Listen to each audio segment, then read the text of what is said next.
Hello and welcome to all. Welding MCQ के second part में आपका स्वागत है। आज हम एमसीक्यू का सेकंड पार्ट डिस्कस करने जा रहे हैं मल्टी चॉइस क्वेश्चंस का। तो seventh question, for gas welding a particular job using a neutral oxyacetylene flame, the acetylene consumption was 10 litre, the oxygen consumption from the cylinder in litre will be. जब oxy acetylene gas welding हम perform कर रहे होते हैं, जब neutral flame हम use कर रहे हैं, उस वक्त हमारी एसिटिलीन फ्लेम का कंजप्शन जो 10 लीटर हो रहा है, तो ऑक्सीजन फ्लेम का कंजप्शन उस वक्त कितना होगा? Option A 5 litre, option B 15 litre, option C 20 litre और ऑप्शन डी 10 लीटर। तो हमने फर्स्ट पार्ट में भी डिस्कस किया था कि ऑक्सी एसिटिलीन गैस वेल्डिंग में जब हम न्यूट्रल फ्लेम की बात करते हैं तो ऑक्सीजन और एसिटिलीन के अमाउंट को हम इक्वल रखते हैं in terms of volume flow rate में हम जब बात करते हैं। तो जब 10 लीटर हमारी कंजप्शन हो रही है एसिटिलीन की, तो हमारी 10 लीटर ही कंज्यूम होगी हमारी ऑक्सीजन सिलेंडर से गैस भी। तो ऑप्शन डी हमारा यहाँ राइट आंसर हो जाएगा। नेक्स्ट क्वेश्चन पे पढ़ते हैं। 8th question, under optimal conditions of the process, the temperature experienced by a copper workpiece in fusion welding, brazing and soldering are such that। Option A, temperature welding में ज्यादा होगा compare to soldering से, compare to brazing से। Temperature हमारी soldering की ज्यादा होगी compare to welding और ब्रेजिंग से। हमारी सी ऑप्शन में है टेम्परेचर ब्रेजिंग की ज्यादा होगी कंपेयर टू वेल्डिंग और सोल्डरिंग से। और डी ऑप्शन हो रही है वेल्डिंग टेम्परेचर ज्यादा होगी कंपेयर टू ब्रेजिंग टेम्परेचर और सोल्डरिंग टेम्परेचर से। तो ऑलरेडी हमने डिस्कस कर चुके हैं इन टॉपिक्स को कि वेल्डिंग प्रोसेस में जो हीट हमारी होती है अराउंड 3000 टू 4000 होती है। ये 3000 से करीब 3500 डिग्री सेंटीग्रेड जब होती है, जब ऑक्सी एसिटिलीन गैस वेल्डिंग की बात करते हैं। ये 4000 से करीबन 6000 डिग्री सेल्सियस होती है। कब होती है? जब हम आर्क वेल्डिंग की बात कर रहे होते हैं, इस वक्त इतनी टेम्परेचर की बात करते हैं। जब सोल्डरिंग टेम्परेचर की, जब हमने सोल्डर ज्वाइंट की बात किया था, तो हमने डिस्कस किया था उस वक्त जो हम सोल्डर को मेल्ट करने के लिए हमें टेम्परेचर की रिक्वायरमेंट होती है, वो होती है अराउंड 450 के बिलो बात करते हैं। यहाँ पे हम पैरेंट मेटल को हम मेल्ट नहीं करते हैं, यहाँ बस हमारी सोल्डर हमारी मेल्ट करती है, जो ज्वाइनिंग एक्शन परफॉर्म करती है। जबकि ब्रेजिंग की जब हमने बात किया था, तो हमने डिस्कस किया था कि ब्रेजिंग का जो टेम्परेचर होता है एबव 450 होता है।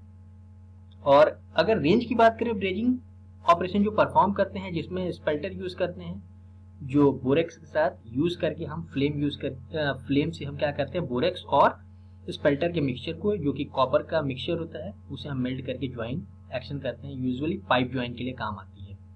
तो इस वक्त टेम्परेचर अराउंड जो होती है हमारी, वो 600 से 1000 के बीच में होती है। तो अगर इन ऑप्शन वाइज चलें तो यहाँ डी ऑप्शन हमारा राइट आंसर होगा कि सबसे ज्यादा वेल्डिंग टेम्परेचर होगा, उसके बाद ब्रेजिंग होगा, फिर सोल्डरिंग हमारा आंसर होगा। Option D is correct. अगले क्वेश्चन में पढ़ते हैं, question number 9।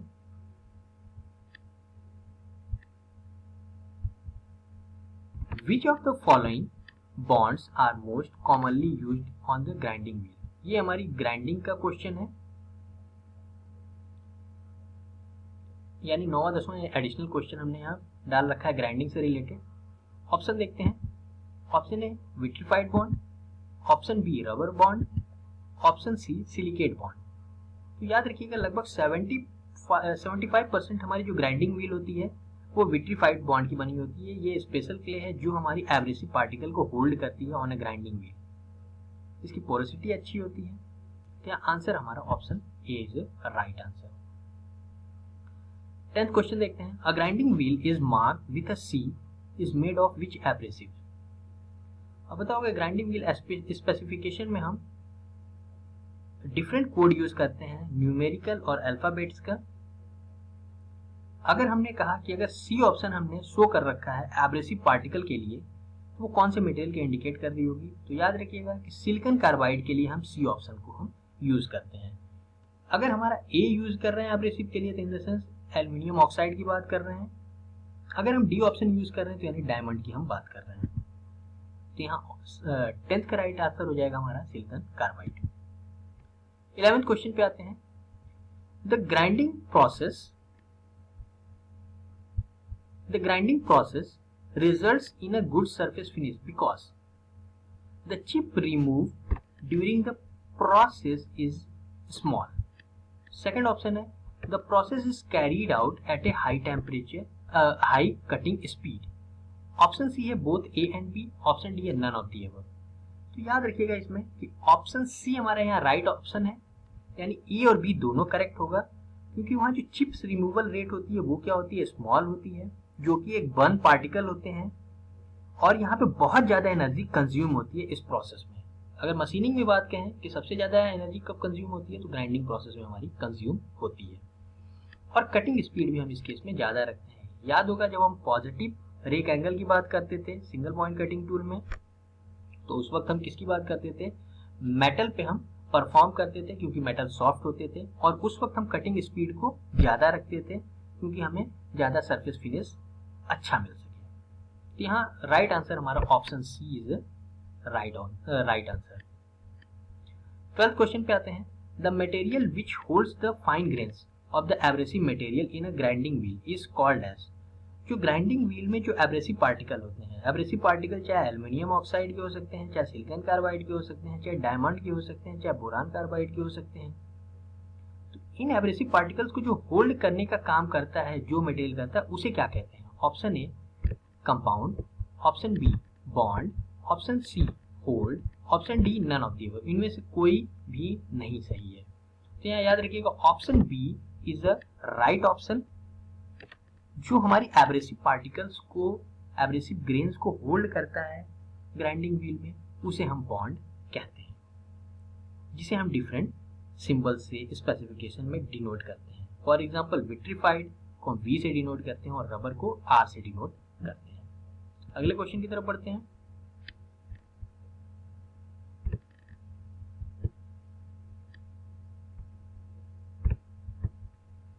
Third question, projection welding is multi spot welding process, continuous spot welding process, used to form mesh, और ऑप्शन डी होगा यूज्ड टू मेक कैंटिलीवर्स। इसमें याद रखिएगा हमारा सही ऑप्शन होगा projection welding is a multi spot welding process.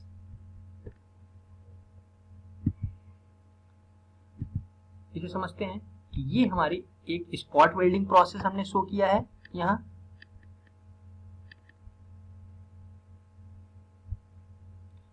जिसमें हम दो इलेक्ट्रोड यूज किए हैं। इस दो इलेक्ट्रोड के बीच में हमने अपने सीट्स को लैप ज्वाइंट पे रखा है और बहुत ज्यादा करंट को हमने रिलीज किया। इस करंट पास होने से क्या होगा कि ये जो ज्वाइंट सेक्शन है दोनों मटेरियल का, यहाँ पे क्या होगा, कुछ एयर गैप बन रही होगी, जिसकी वजह से बहुत ज्यादा यहाँ रेजिस्टेंस जनरेट होगी। उस रेजिस्टेंस की वजह से हीट जनरेट होगी और हम प्रेशर अप्लाई करके इन दो बॉन्ड को जनरेट कर लेंगे। ये जो नजट बनी यहाँ, ये ज्वाइंट बनी, जिसे बेसिकली हम स्पॉट ज्वाइंट कहते हैं। अब इस तरह की कई सारी स्पॉट्स ज्वाइंट जब बन जाती हैं तो उसे हम कई सारी, यानी मल्टी की बात कर रहे हैं, तो हमारी ये प्रोजेक्शन वेल्डिंग कैटेगरी में आएगा। ये देखिएगा, एक यहाँ बनी, दूसरी यहाँ बनी, तीसरी नेक्स्ट आगे बन सकती है, तो ये हमारी स्पॉट वेल्डिंग की कैटेगरी होगी। जब इसी को हम रोलर की हेल्प से, यानी दो रोलर इलेक्ट्रोड बना करके उसमें से अपने वर्कपीस को पास करके उसे अगर ज्वाइन करेंगे तो वहां पे क्या होगा, कंटिन्यूअस स्पॉट वेल्डिंग परफॉर्म होगी। क्लियर हो रही है? इस तरह से हमारा ये रोलर होगा, जिससे हम क्या कर रहे होंगे, अपने मटेरियल को पास करके ज्वाइंट को सेक्शन बना रहे होंगे, जो बिल्कुल लीक प्रूफ होगी। इसे हम सीम वेल्डिंग कहेंगे। तो यहाँ ऑप्शन ए हमारा राइट आंसर है। आगे बढ़ते हैं। TIG welding is best suited for welding. Option A mild welding, option B stainless steel, option C carbon steel, और ऑप्शन डी एल्यूमिनियम। याद रखिएगा, इसमें टिग वेल्डिंग की जब बात करते हैं तो ये बेस्ट सूटेड होती है हमारी एल्युमिनियम के लिए होती है। टिक वेल्डिंग को हम स्टेनलेस स्टील पे भी अप्लाई कर सकते हैं, मगर यहाँ बेस्ट सूटेड की बात किया है तो हमारा आंसर यहाँ एल्युमिनियम होगा।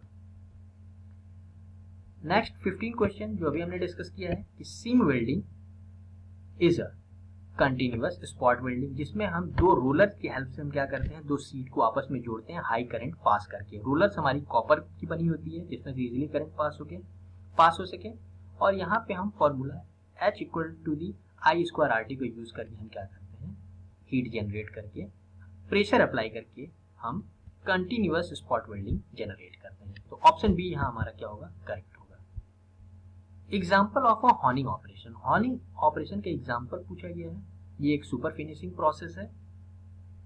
इस ऑपरेशन में बेसिकली हम बहुत ज्यादा सरफेस फिनिश जनरेट करनी होती है, तो हम हॉर्निंग ऑपरेशन को अप्लाई करते हैं। अब हॉर्निंग ऑपरेशन का एक एग्जांपल बात करें तो डीजल सिलेंडर का जो बोर होता है, इनसाइड बोर, जिसमें हमारी पिस्टन रेसिप्रोकेट करती है, और पिस्टन और बोर इनसाइड सिलेंडर में कांटेक्ट जो होता है वो पिस्टन रिंग की हेल्प से हमारी ये कांटेक्ट होती है। तो अगर एग्जांपल ऑफ हॉर्निंग बोर की बात करें तो हमारी हो जाएगी डीजल सिलेंडर बोर होगी, या फिर इसे लाइनर भी कहा जाता है। 17 क्वेश्चन पे आते हैं। A process in which arc is maintained under a blanket of flux.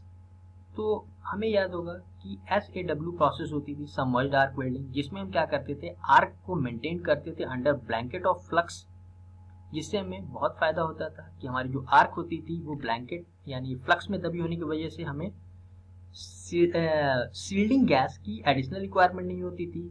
ये आर्क क्या करती थी, हमारी फ्लक्स को मेल्ट करती थी, और मेल्ट करके क्या करती थी, हमारी मॉल्टेन पूल को और आर्क को भी इवन प्रोटेक्ट करती थी ये स्लैग हमारी। तो आंसर हमारा सबमर्ज्ड आर्क वेल्डिंग होगा। ऑप्शन 18th क्वेश्चन,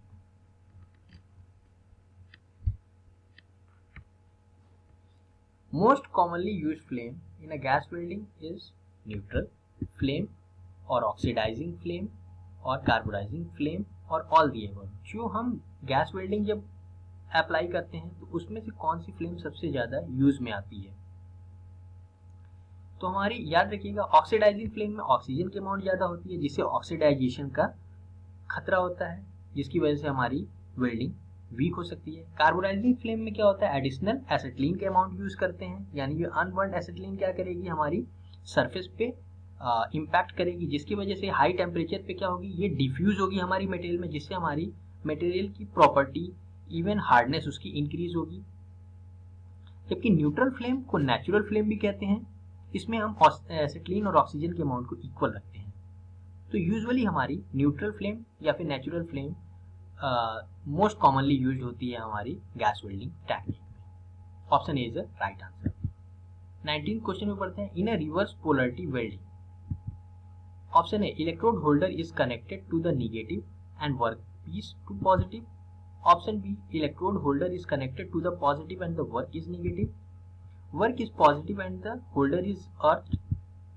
और डी ऑप्शन है, holder is positive and the work is holder is positive and the work is earth. देखिए ऑलरेडी हमने डिस्कस किया था, जब हम स्ट्रेट पोलरिटी की बात करते थे तो उस वक्त क्या करते थे, इलेक्ट्रोड को नेगेटिव रखते थे और वर्कपीस को पॉजिटिव रखते थे, जिसकी वजह से इलेक्ट्रोड में कम हीट जनरेट होती थी जबकि वर्कपीस में हीट ज्यादा जनरेट होती थी, जिसकी वजह से पेनिट्रेशन हमारी अच्छी होती थी। रिवर्स पोलरिटी में जस्ट उल्टा कर देंगे, यानी वर्कपीस को क्या करेंगे, हम नेगेटिव से कनेक्ट करेंगे जबकि इलेक्ट्रोड को पॉजिटिव से कनेक्ट करेंगे, यानी हमें इलेक्ट्रोड को ज्यादा पिघलानी होगी। तो यहाँ ऑप्शन हमारी हो जाएगी, electrode holder is connected to positive and the work is negative, यानी ऑप्शन बी हमारा यहाँ राइट आंसर हो जाएगा।